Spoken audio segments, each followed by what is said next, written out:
people just coming in and creating like the backyard, the garage apartments or the attic apartments, but you have to be living on the property in order to build them. Parking mandates, a big majority of the 82nd Assembly District will have parking mandates. A little bit of the 80th will not, certain portions. I'm still waiting on city planning to find out if the area of the Metro North is going to still be considered a special zoning district with parking mandates, because I fought very hard for that with the Metro North, so hopefully it's a part of that as well. But it is still ranked number 2, so any single family, multifamily homes will have parking mandates as well. But anyway, none of this is where it needs to be, and I'm really interested to see how the vote is gonna go on Thursday with my colleagues and where they stand with it. Let's see here. I lost my first page, I forgot to staple it, so I had to like write my notes down. Scooters. Love scooters, yeah. Back on the city. Question, just for clarification. Sure. So if the majority vote, I'm talking about the city of Wall. So if the majority vote of the city council members vote no. Yes. We have to vote again in the same, I think it's gonna be within the same session that we have to vote for the original as well. So it has to be like a double vote. I don't know if I'm explaining it correctly, but it has to be, if you vote no to what the city planning has accepted with the modifications, then it reverts back to its original form. And if it does not get voted on immediately, it will get passed through. Because it's a time, there's a clock, so there's a time limit on it. So they have to make a motion to vote on the original as well. Somebody's going to have to do that. That's not, well, think about it, I just think about it. If the city council votes no, that they don't want this, that should be the final vote. Isn't that a fair? I agree, but unfortunately that's just the way that the law is set up. That is wrong. Yeah. That is so wrong. We need to do a rally, we need to do a protest or something, because that's basically saying that I'm giving you an option, that if the majority votes no. Like at first I thought it was like a scare tactic to get some people to vote yes. Well, if you don't vote on these modifications, all these lovely things we're gonna do for your low density community, then, it's gonna go back to the original form, and we don't want that to happen. Right. But somebody's gonna have to make a motion to vote on the original as well. So, I don't know all the legal mumbo jumbo, but I know pretty much the gist of what it was, because I just found this out today.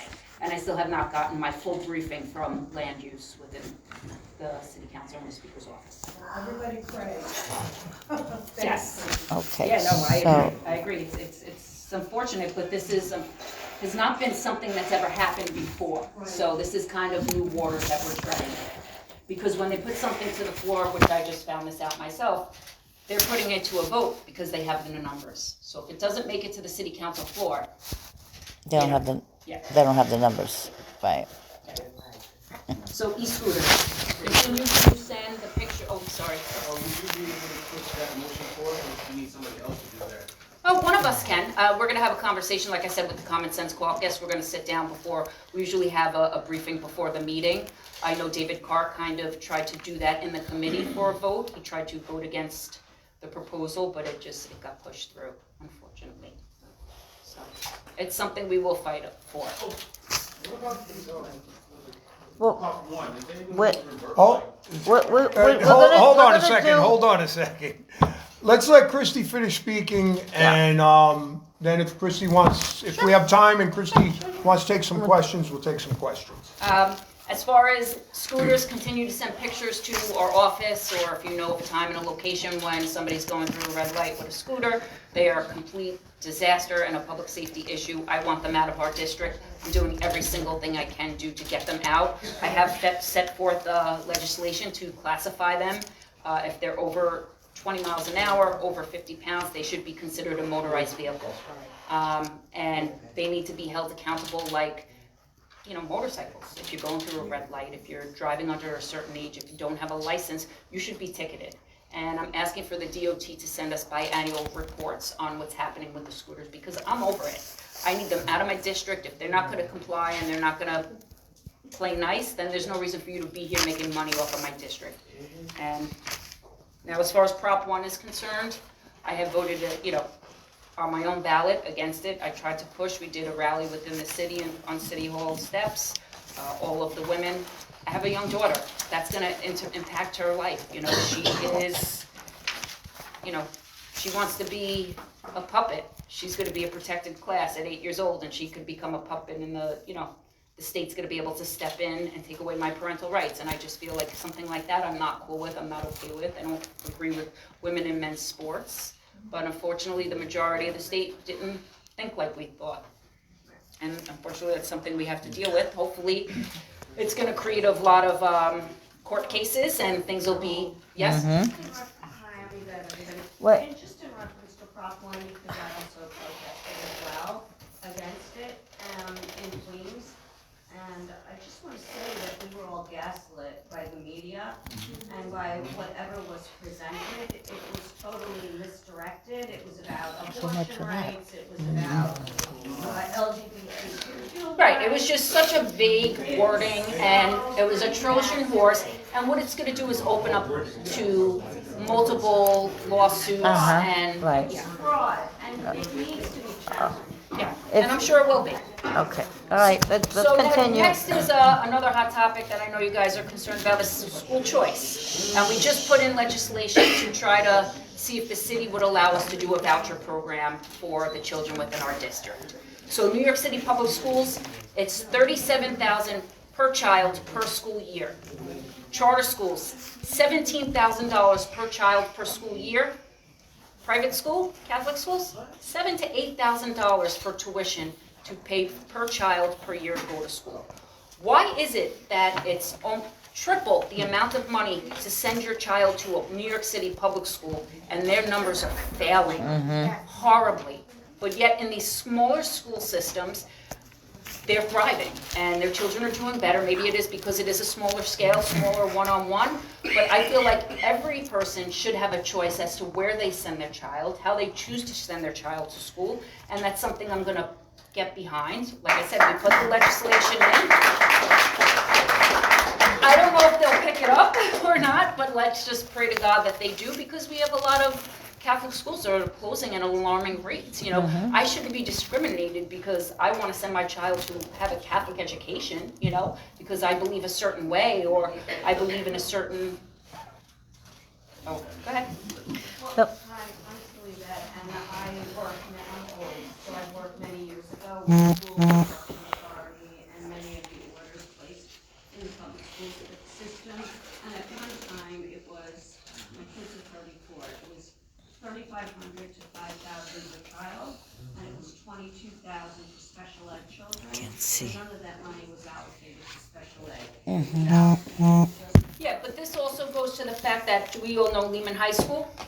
When I went to Lehman High School, Mr. Leader was the principal, there was one assistant principal, there was a couple hundred students. Now there's either 4 or 5 different principals in the school that are getting fat salaries, and then there's 4 or 5 assistant principals, probably even more. So we know where the money's getting absorbed, and unfortunately, it's not going directly towards the education. And that's a major problem that we have. Good. Okay, we I don't have wanna- to keep going. I don't want to cut you off. We're going to have a Q&A after, please. Thank you. So as you guys know, happy belated Veterans Day. I am on the Veterans Committee in City Council. It's something that it's an honor to be on, and it's an honor to fight for my veterans here in the district. I'm very lucky, Bob Holden, Councilmember Holden, who's also a part of the Common Sense Caucus, is the chair of the committee. So I was able to get my first legislation passed the last stated meeting, and it was to acknowledge Vietnam veterans here in the city of New York on March 29th. They are honored, they are recognized nationally, but they are not recognized here in the city. So going Wow. forward, this March 29th will be Vietnam Veterans Day here. And working with the Department of Veteran Services, we realized that self-identification for veterans is a major problem. And that's how they base their funding for the entire city agency, is on identifying veterans and how many there are in our city. And we came up with legislation that when you do fill out, and we haven't developed it yet, we just put it into IWAM and we're waiting to develop it with the city. So when you do a voter registration card, there is going to be a self-identifier box where a veteran can check off, and they're gonna send that to the Department of Veteran Services to keep track of how many vets we have in the city. But I do ask, don't tell my husband that, because he works for the Board of Elections and he's not gonna be happy that, I'm joking. But it's gonna give them a little more work, but it's something important that we need to do for our veterans and, just identify them. I just have a few more things to go over. Okay, Bally's, casino. That's another one. Who wants a casino in their backyard? Nope. So we have parkland alienation coming up in probably January. I met with Bally's not too long ago, and basically they said probably late December, January, but they think their session starts up in January, and it has to go through the Assembly, then to the Senate, and then down to us in City Council. And what you do for parkland alienation, the entire property they're gonna alienate is 18 acres. That's the equivalent to $100 million. And in order to alienate the parkland, they have to either create new parkland or upgrade existing parkland of equal value to the $100 million. And I've asked for a list of what properties they're looking to upgrade or reinvest in, and I got the runaround. They got this list a long time ago, and I just received the list in the beginning of November. And after speaking to the Parks Department, they were like, well, we have to redo, is there anything you would like on the list? And I just said, well, that's a red flag. If you're asking me, the sitting council member, is there anything first of all, I don't want anything on the list, okay? It should go directly to our district and CB10, but this new list that I got had a whole array of different locations. So it went from reinvestment in Ferry Point Park to the new promenade on Orchard Beach to the Soundview Pool to the Hunts Point project, and it's a lot of different projects. But I feel like if you're going to do something like that, you should at least first and foremost consider reinvesting it in the district that you're basically taking it away from. And, we'll see what happens when that comes to a vote. I'm going to start doing my little stops at all my civics in Bronx Neck, Maine, because I've told Bally's to reach out to the community. They're reaching out to Arthur Avenue. They're reaching out to Morris Park. I'm getting a letter from the principal of St. Clair's. I don't give a shit what the principal of St. Clair's has to say about this, because this is not going to at all impact her district, her people, and her community. Oh, but their jobs. Oh, jobs. Yeah, you want your kids to grow up to be a cocktail waitress? Because that's what they're offering for jobs, okay? I don't want my kids to be a cocktail waitress. When I asked, when they did say jobs, you know what jobs they offered me? Wow. And listen, no disrespect, they were like, oh, we got you dishwashing jobs for $80,000. Wow. I cursed at the guy. I said, is that what you effing think of my people? I said, I can't have any of that. And I was insulted by that, because give us middle management jobs. But we know where the management jobs are coming from. Vegas or Chicago. They have a casino in Chicago that's they're coming from there. What are we getting? Valet parking to cocktail waitresses. But $3,500 of those jobs. And they're not even guaranteed to go to our community. So they're asking me to help them to do outreach. I'm not a lobbyist. I'm not going to stand up and be a lobbyist for you. You have to outreach to the community. And I need you to outreach to the people that are directly impacted. Bronx Neck, Edgewater Park, Locust Point, Silver Beach. Because you know what? On a Friday summer afternoon, when one bridge is crowded, they cut down Lafayette Avenue and go to the Bronx Neck Bridge, and then people can't even get into Locust Point. Yep, So that's true. enough is enough with that nonsense. And, I'm here to see what happens, and I'm going to start making my rounds again, like I said, to the local communities just to get their input. I've started it already, and, interesting feedback. So, all right, and that's pretty much, I think, everything I have on my list. Okay, now, if anybody has a question, please orderly and respectfully. No, I get first dibs. Okay, we're going to start with Grace. Okay. Couple of things. Okay. Well, with Bally's, for example, God bless it, I had it in my head. Because, oh God, forget it. Go to somebody else. It'll come back to me. Stephanie, Wow. Thank you so much for all that you're doing to raise awareness about this casino issue. I had no idea being in Assembly District 83. My question, in my district, we have an increased number of NYCHA houses and shelters that seem to get approved overnight that residents are never told about. Who's your council member? My city council member is Kevin Riley. Okay. Never met him, never had a knock on the door from anybody, not even Mr. Hastings. So what is it what can I do on that end to start alerting people in the district about what's going on next door to us and start revitalizing our community board to start pushing back to those elected officials that they always cover for? Well, thank you for your question. If they're as of right shelters and they're bought and they own the property and they're not getting they can build whatever they want, unfortunately. And that's what I feel like a lot of this City of Yes is going to do, take away our say as to what's coming to our district. And, with the City of Yes, it would have been a lot easier if the speaker would have came up to us and said, hey, I need to build 2,000 apartments in your district over the next 10 years. I can think of a bunch of places that you could build in my district that's not going to impact the rest of the district in the low density portion. For example, with the Metro North rezoning. This is a condensed area away from the low density portions. There were 2 properties that they wanted to make skyscrapers on. I said they have to come off of this project. Sentinel Avenue, can't have a 12-story building there. You have ranch style homes next door. I took them there. I said, you can't do this. East Chester Road, they wanted to put 21-story buildings. There's little semi-attached houses all along that U shape. I said, it's gotta go. It cannot happen. So for us as council members, if we had more of a say of what's happening in our district, it would be a lot easier. And as far as NYCHAs, I have 2 NYCHAs and 1 Mitchell-Lama in City Council District 13. It would cost $1.9 billion in order to bring them up to speed and put them to where it's livable. I just say get involved with City Council when they do the housing committees. That is going to be my year 2 fight, is for my NYCHAs, because it's out of sight, out of mind.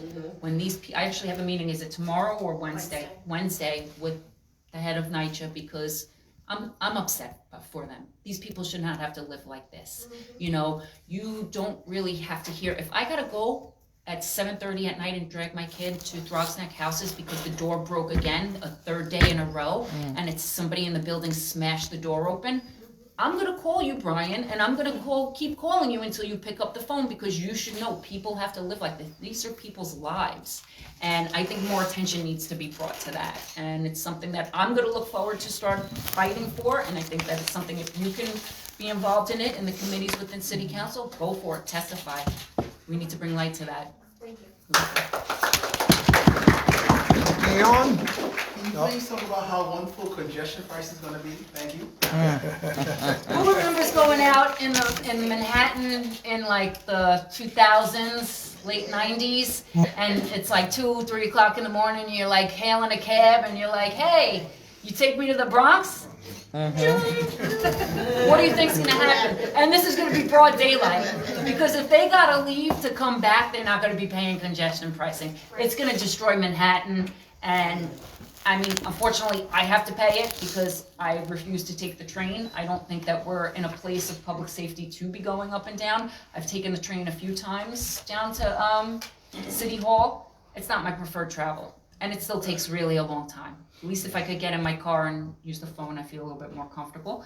But listen, it's gonna be a burden on people. We have a lot of people who use the medical system in Manhattan. Yes, I think Sloan Kettering's at 63rd and York, but they have a lot of their off-site facilities below this. So when you have to go for the MRI, you're not going to the hospital. You're going down, I think, 50-something street, 56 57th Street. And if you have to go for your treatments, you have to go down there. These people are sick. They should not be on a train. They have a compromised immune system, and it's just not fair, and it's not right. And they're on a fixed budget, and now they gotta pay $9, and she thinks that that's like a bargain. It's terrible. Anybody else? Edwina? Yeah, hi guys, thank you Christy for having this forum for us. I'm piggybacking on the Stephanie, because when I was running for the 34th district, I was at Castle Hill. And the power that these people have, you know, they're at NYCHA, to put a casino, whatever you're gonna put there, they're not involved. How do we get them more involved in the property where they live? Because that is it's such a great neighborhood. And when I was campaigning, they don't even know that community is worth anything. Because whenever there's water, I said, if you can look outside and you can see water, they want it. That's right. This power that they have, Castle Bronx, they're all based around water. So I want to figure out what can we do to get them more involved and saying no. Well, you're looking at it. You're looking at the person to say no to. Okay, This so is it. I want to help whatever This is we it. can do. Yep. I want to get. I talk to so many of the young men and women, and they got this. They're a great community They're over great. there. It's They it's are. a beautiful I do, community. Figured out what one you wanted to say? I do food pantry a month in Crossneck houses, and it makes me so happy because you see the people that come out to help. It's not just the women that are doing it, it's these younger guys who are involved, and it's a great thing, and, you know, they help out when they can, and Okay, so whatever we know you need from us, we're willing to help to get the word out, just like we was campaigning. We'll stand by the grocery stores, we'll do anything we can, because like you said, it's such a beautiful community, and you want them to enjoy it. Then maybe NYCHA will do something, maybe something will transpire, simply because we gotta get them to think, it's more than just a project.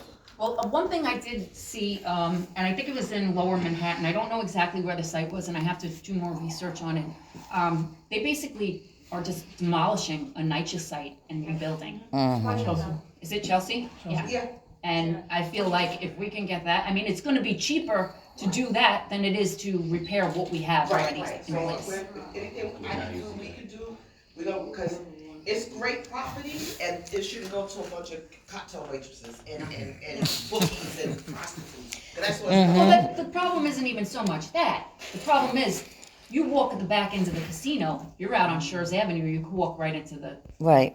Crossneck houses over there. Okay, The That's right. property's connected, and well, I'm there for you. Thank I'm you. so glad you have it. thank you. Emmanuel, can you hold on 1 second? Grace Okay. Grace remembered what she wanted to say. I wrote it down. Okay, a couple of things.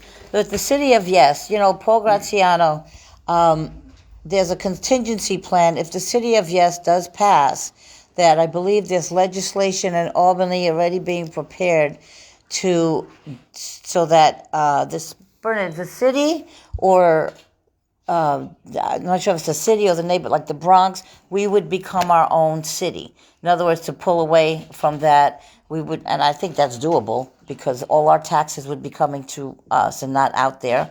So is that something you would consider supporting or looking into? I can look into it, I don't really know much about it, but it's Okay. something that if it's the district is something they really want to support it, Mm-hmm. I mean, Because I always look for alternative ways. They're going to do what they want to do anyway. We know that, right? well, Pretty I much. feel like if it does go through, it's gonna be tied up in lawsuits for Well, a very right. long time, and it really won't happen probably in. But if at some point, but if you have something in place, an alternative plan to make them think otherwise, I heard because him that's mention revenue. something like that, but Yeah. I can look into Okay. that. Okay. The e-scooters. What are you doing? The e-scooters.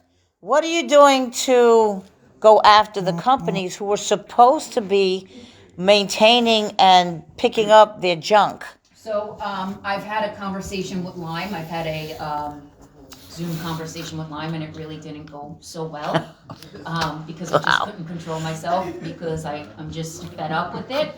So, I've met with the mayor, and Commissioner Udonis Rodriguez, and I basically said, there's no respect. It's a public safety hazard.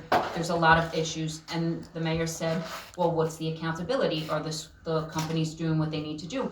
He did say there are other cities in the country, in the world, that have gotten rid of these e-scooters out of their city, and basically saying that that could be a possibility if they don't step up and do the right thing. So we've been taking, anytime I drive all over the place, I stop, and my kid will be like, Mom, why are you getting out of the car? Is everything okay?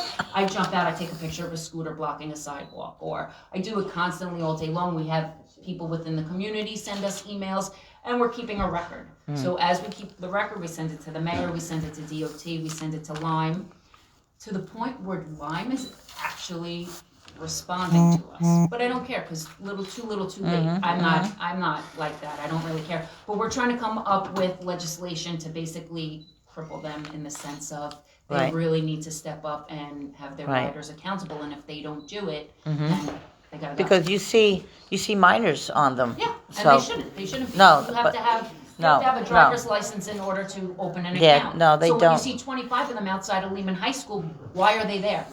Exactly. Granted, when I was 17, if they were around, I'd probably be riding one of them myself. Right, you know? right. That's true. School choice. Yes. When I was a parent leader many, many moons ago, there was supposedly legislation passed for funding. The funding is supposed to follow the child. I forget what it was called. But if the funding is supposed to follow the child, then whatever school they can pick, that's kind of school choice. Yeah. You know, and you got a lot of the Title I, you got a lot of the federal funding from Title, all the different titles that the schools get extra. Would you look into something like that so that the money follows the child, so that wherever they decide to go, whether it's Catholic school, charter school, whatever, that money goes to the new school and does not stay with the old school? Because that always was the business model that they used before. I think they kind of... definitely.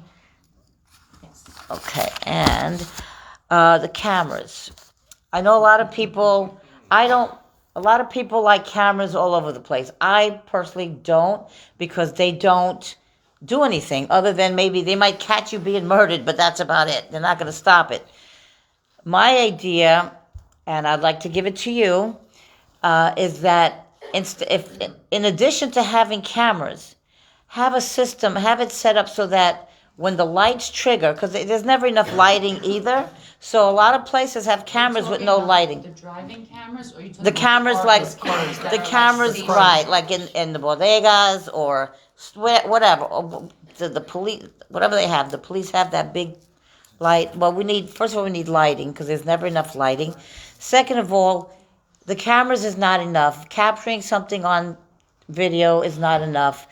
I'm suggesting that cameras, in addition to the lighting, if there's any movement camera, would turn on the big spotlight and at the same time have a loud bang or noise Okay. to stop whatever, like with the shootings going And then on. I'm gonna get a bunch of billion complaints. Well, about listen, it's either that or they get.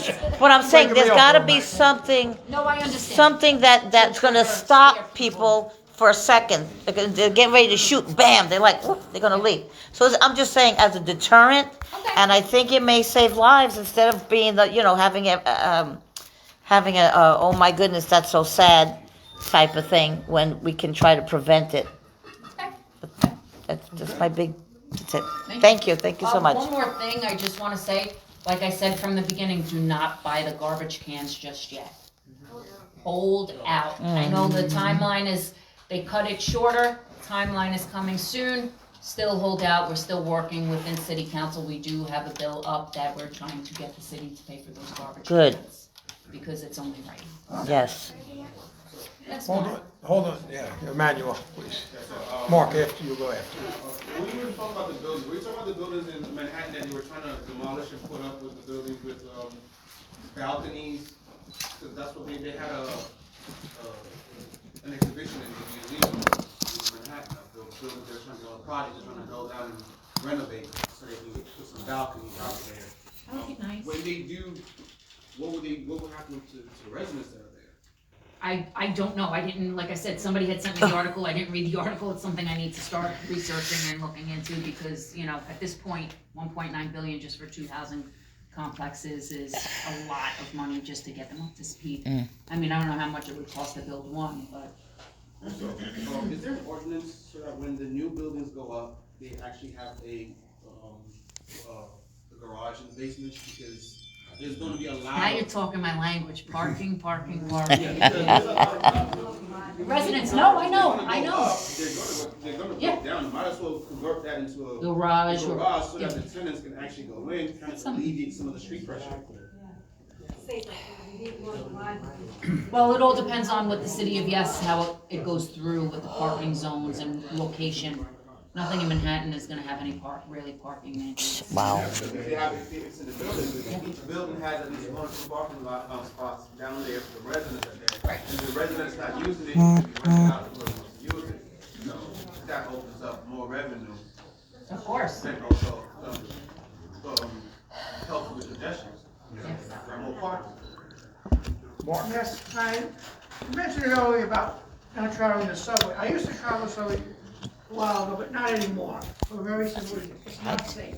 What is being done? I take it all the time. Been reading the papers about the Jordan Neely trial, a trial where the guy goes Jordan Neely, that trial. The guy was crazy, he lives in the subway, and the guy who tried to save everybody gets punished, but that's another matter. But what is being done in the city council to make sure that the subways are much safer? What are they putting cops on every car? What is being done?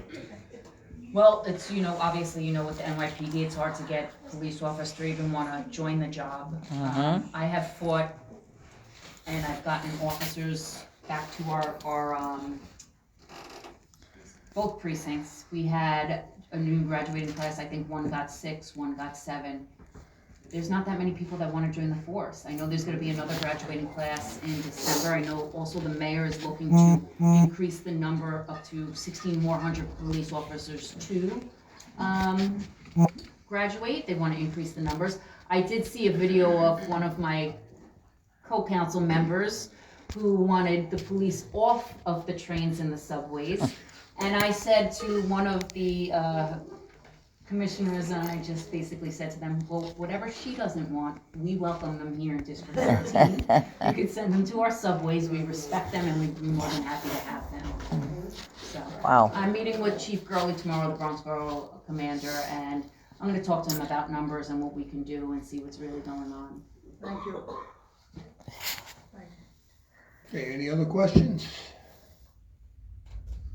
All right, well, I thank you very much. All right, Kathleen, Wait, Yes. let's I have go another with the question. $1 million question here. Okay. All Oh, right, Kathleen. new business. I just want to make a comment, Ms. Ray. Huh? When it comes to the congestion pricing, Uh-huh. once Trump gets rid of 450,000 illegal aliens from New York City, you won't need congestion pricing because there'll be a lot of room on the streets and a lot of parking. And we won't need the city of Yes either. And not only that, you won't need the city of Yes because there'll be so many empty apartments.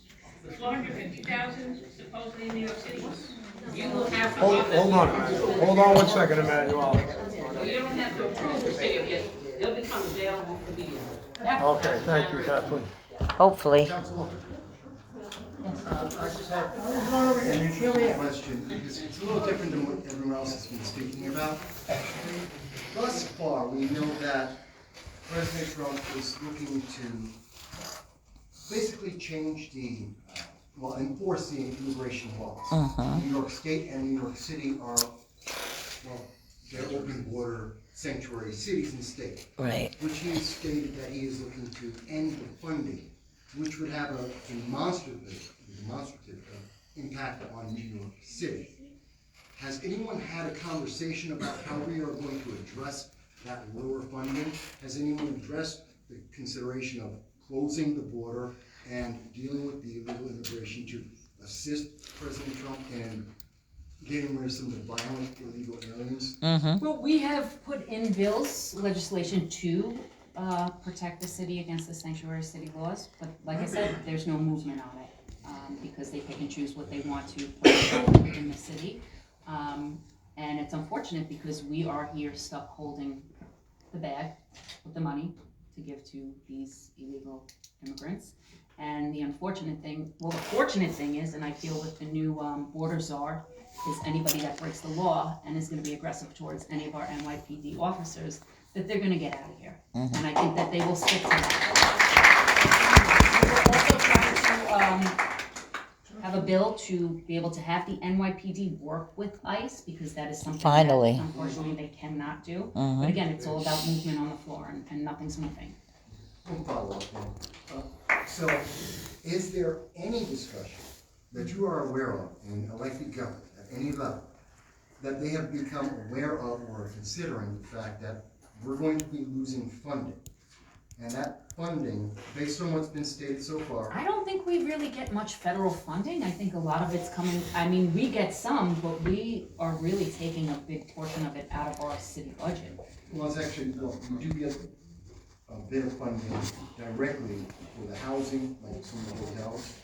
But in addition to the housing and food for many of the illegal aliens, there's also the pipeline that comes through the state to the city. And since the state is also a sanctuary as well as the city, that pipeline is going to be shut down if what has been proposed and what has been stated actually comes to fruition.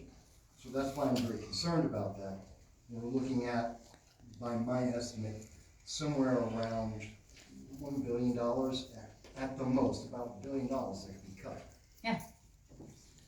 And that's gonna wind up coming out of our pockets if we continue the rate that we're heading, unfortunately. And hence congestion pricing.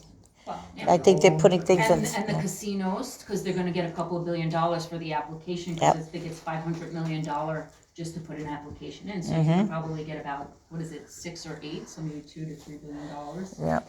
No casino has worked anywhere in New York. No. We know There's that. a reason why you're driving 2 hours away from your home to go to gamble and enjoy yourself and relax. And Even where it does work, it only works for very few. Go to Atlantic City and walk a block off the boardwalk. Tell me what it does for the community. Yeah. Sorry, 1 second, Stephanie. Hi, I know you've been waiting. thank you so much for having me here. I just want to introduce myself. My name is Angela Aquino, and I filed my candidacy for public advocate because we all know that Jumani Williams deserves an opponent that can It's just not. you know, so I am here to tell you that I'm here, and the Dion, where's Dion? And we're going to fight, not only for the public advocate position, but to expand the Conservative Party and its values in all 5 boroughs. We are working on so many volunteers. As a matter of fact, you know, I'm Filipino, so the Filipino community, Miss Universe Philippines, is going to send some people who can recruit to be able to sign petitions and expand and raise awareness on the Conservative Party. I'm here because we are just so fed up of what is being fed to us, like as if we have no choice. And that is not true because we have a choice. And we have to really raise awareness and make every single noise because the children deserve it. The future of New York deserve it. You know, there's just so much unfairness that's happening in the schools with all these gender identification that our children are being fed to and no one's advocating for them. All the unfairness and all the radical stuff that's going on the street and all the trauma that it's causing instead of healing. So I invite you to please help us and promote the position of the public advocate, because I'm also here not just to promote myself but the Conservative Party as well. So I want to thank everybody and hope that I will get your support, and I look forward to working with you. Okay. That was it. Thank Question for you. Christie? Wow. I'm sorry, I didn't want to cut you off. If we could just stay focused, we're gonna have an opportunity for some new business, but I want to close out the questions with Christie. Stephanie, you had one more question? One last question, really in line with what Michael was talking about. Our sheriffs are supposed to be constitutional and answer only to the Constitution on behalf of the people. That's right. In New York City, we don't vote for our sheriffs, they're appointed. Is there at all Right. any way that in the coming years, we can approach with some legislation to remove sheriffs from a position of appointed to a position of elected, so Right. we can answer directly to the people and only take an oath to the Constitution, so that we in the city of New York have the same freedoms as people across the country, being able to work directly with a constitutional sheriff. Thank you. I'm sure that's something that can be brought up. I don't know if it's gonna start at a city level. It may have to start at the state level and work its way down. But I do know that the city council did put a law in where city council will have more of a say on the mayor's appointees, like any of the commissioners that we put. So it's something that will be considered for the head sheriff at least. That's actually, it's an interesting point, because most of New York State does elect their sheriff. That's right. Okay, it's New York City, Right. and I don't know when it changed. Anywhere in the That might be country. something, pretty much everywhere else, the Yeah. sheriff isn't elected. That's right. That I can think of. It's an oddity that it's an appointee in New York City. Well, not when you think who's in power. Makes Who's sense. been in power. for Okay. years. Okay, any other questions for Christie? Okay, with that, I guess we'll close out the Q&A. Christie, I don't know if you're welcome to hang around. Yeah. I am gonna sneak out because I do have an 8-year-old and I would like to at least give her a kiss the night before she goes to bed. And I know Aw. she might be up a little bit later than wanting to, but I do thank you everyone for your time and I appreciate it. And if you need anything from me on my end, please let me know. Thank you. Okay. Thank you for coming out. Wait. Thank you so much. I hope you got my good stuff. No, it's always good.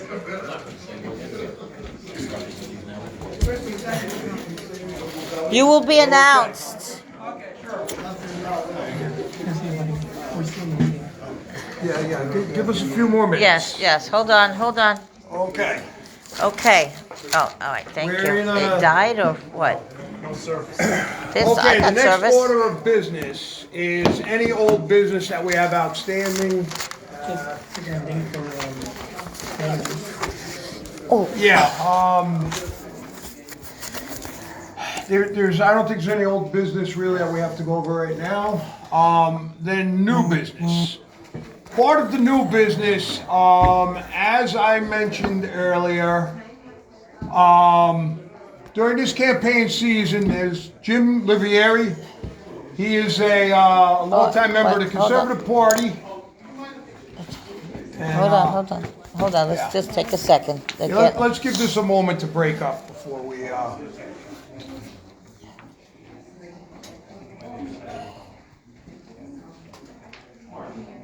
Okay. All right. We good? Okay. All right. So I want to. We want to recognize Jimmy. We had some discussion, and we have decided that this last election season, that Jim Livieri was the Conservative Party MVP of the 2024 election season. Come on up here, Jimmy.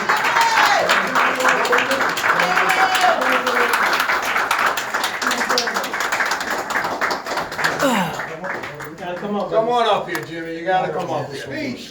Thank you. Here's a little trophy, a little trinket, MVP. Get your hair, speech. Okay, now also, wait, Jimmy, don't run away. Because I was gonna present you with this proclamation. Ellie, is Ellie around? Ellie.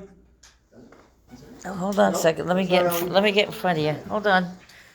So on behalf of the Bronx County Conservative Ouch. Party, proclamation, Jim Livieri, whereas it is the prerogative of this party to recognize individuals and organizations whose civic contributions enrich the fabric of the Bronx County, and whereas it is the community leaders like yourself to whom we owe a profound debt of gratitude. Individuals who dedicate themselves tirelessly to the betterment of our community, and whereas in alignment with the ethos and in accordance with time-honored tradition, it is with great pride that this party bestows honor upon you today. And whereas our long-standing commitment to the Bronx, your long-standing commitment to the Bronx has been unwavering, with your tireless efforts consistently aiming at enhancing our borough, and whereas your exemplary service and dedication to our community, both in and the forefront and behind the scenes merit this long overdue recognition. And whereas you epitomize the finest qualities of the Bronx, serving as a shining example for us all, and whereas it is the sentiment of this party that the achievements and milestones of individuals should be publicly acknowledged and celebrated, serving as inspiration for others to follow suit. Now, therefore, be it proclaimed that Patrick Manis, Chairman of the Bronx County Conservative Party, does hereby recognize you as an individual deserving of our utmost respect and admiration. And be it further proclaimed that a copy of this proclamation be presented to you on November 25th, 2024. Signed, Patrick Manis, Chairman of the Bronx County Conservative Party, and Gonzalo Duran, Vice Chairman of the party. Thank you.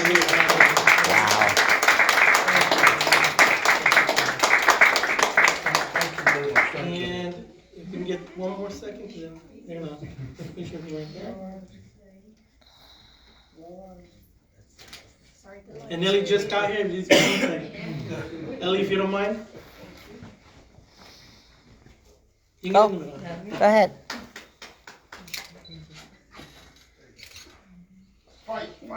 Good. No, I'm gonna need one more shot. 1, 2, 3. All right, Jamie. Okay. Okay,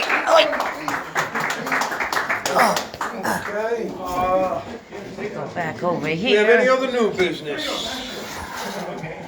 New business? Any other new business, Grace? I don't want to bring up something. no. Just new business? Yeah, new. Yes, new business. Well, since I can't remember her name at the moment, mentioning the public advocate, since we have this moment here, Angela. and Patrick mentioned Which that you there's left? not that many people running for office, I'd like to say formally that I'll be running for mayor for the Conservative Party line. Come December 14th, I have representatives from the Bronx, Manhattan, Staten Island, Brooklyn, and basically all 5 boroughs joining me on December 14th on Saturday to represent and try to bring up the changes that we need in the community.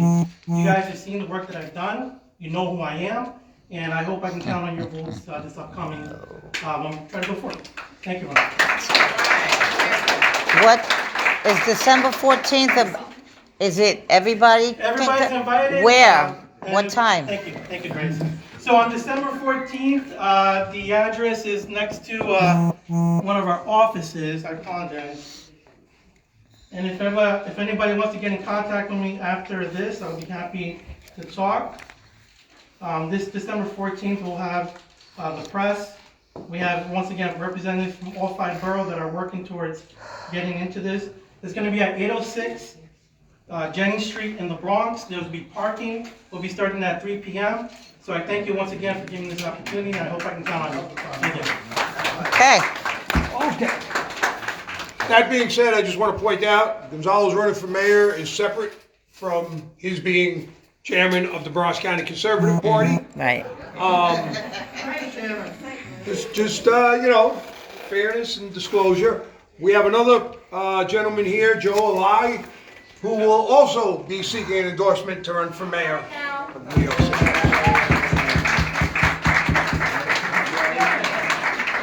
Yeah, I consider about running for the mayor just based on our partisanship, fighting each other. I try to minimize or reduce or delay or let the condition gone. How? That's very simple to explain it.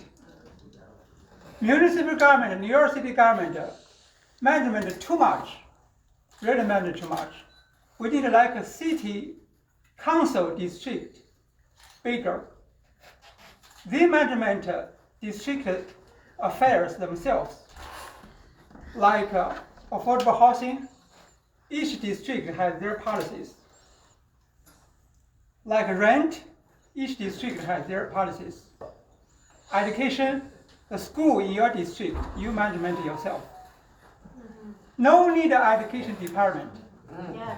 Right? That's right. So every district, if this district a lot of Republicans live there, or you are interested in as a Republican, you moved there. If this district you, how to say, want abortion or whatever you want to do, you move to that district. So that's separate. The separate, temporarily or relatively separate. So Republican will be living in Republican area, Democratic live in Democratic area. So your policy is different, but you management yourself. The municipal government, New York City government only charge for safety, police, like police, traffic, like subway, public bus, and sanitation, that's the clean the street, right? And other necessary things, not everything.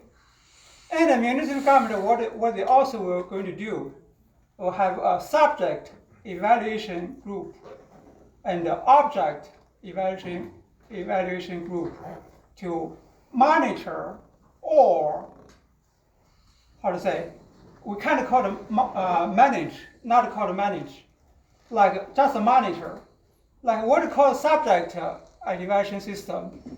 Like this consists of each council district have a representative consists of this group, 51 council district, right? You can't vote for your district. Other district is your freedom. You vote, then the subject system will be public number 20s. 20 districts will be ranked, and public weekly, even monthly or yearly. That give the guidance for the voters or residents to vote to say if your council member work is good or not. In this way, every council district will be management their affairs as a relatively independent unit by yourself. So in this way, I don't think there will be too much confliction. Now it's a political system, like a Republican want to public a bill like ruling to the whole New York City, and the Democrats want to pass a bill, want to ruling all the New York City. That never works. That's called a confliction, called fighting, and not fair for everybody. So in this way, Republican and Democratic, they can find their way to management themselves. In this way, how can I get this idea? Because I'm a consultant, I'm a political consultant in international affairs. Like Belgium, Holland, like Sweden, even like Denmark. These are smaller countries in Europe, European countries. Why the management is so good, but the others like Britain, Great Britain, United States have so many problems? It's not about a big. It's not about a big, but the management, the way of management. The management way changed. Everywhere will be like get along with in harmony. They don't need to fight each other, right? We still have a quality life to enjoy what we designed for the future. And in the principles, we also changed the fundamental about the law system, political system, and the government system. For example, police system is a bigger issue in our community. Republican side, more police. Democrat side, defund the police, right? So what really happened is not about more police, it's not about defund the police, but police do quality job. How police do quality job? I have a plan, but just for you to reference, not the final decision. Like when this is just effective to the slight crime. Like when police called on, two parties have conviction. Police need to arrest, according to North laws, police probably need to arrest one party, right? But the new system probably should do that like that. Police will immediately have a monitor contact with the judge. Immediately have a connection with the judge, with monitor. Police first say what happened, what the situation, what happened. Then use two parties cast the dice to say who see first, then to the judge. Okay. Then judge immediately. So we have to wrap it up. Oh, sorry. Yeah. Immediately give a judgment, and also have a three warning record in your New York City ID or your driver's license. Three warning. First warning, they won't arrest you, but you can got one warning. Second warning, third warning, fourth warning, it definitely need to arrest you. So in this way, prison similar like enlarged for 3 times, right? Where has so many criminals? Yeah. No. Prison will be empty. Thank you. All right, thank you, Joe. With that, we're gonna conclude the meeting. We have sandwiches. Oh, I'm sorry. You wanna speak again? Huh? She did it already. Okay. We have sandwiches, soft drinks. I just asked, we're gonna ask somebody to volunteer. We have gloves over there. Just don't start grabbing sandwiches. I'm sorry. Oh, We actually have not that- set the next date yet. That's to be We will get it determined. out publicly. When, Again, thank you for being here. Grace, you wanna have a closing prayer? And then we'll, okay. hold on a second, Russ. We're not done yet. Hello. I got a big mouth. So, hello. We're gonna. So we're done. Okay. Meeting is adjourned. Just a quick closing prayer. Thank you, Lord Jesus, for having us all come together today. Thank you for getting Trump in the White House, and thank you for having people here that are involved in their communities and are looking to do more and better things. We ask that you give us all the strength that we need to enter into the political realm. As much as people don't like it, we need people to step up if we're going to change things and follow your ways. We can either follow the ways of man or we follow your ways, and your ways are always good. And we ask this in the name of our Lord Jesus Christ. Amen. All right, thank you again, everybody. Okay, 1 second. Oh, wait. And with that, we are adjourned. Thanks for watching. See you at the next meeting. Bye.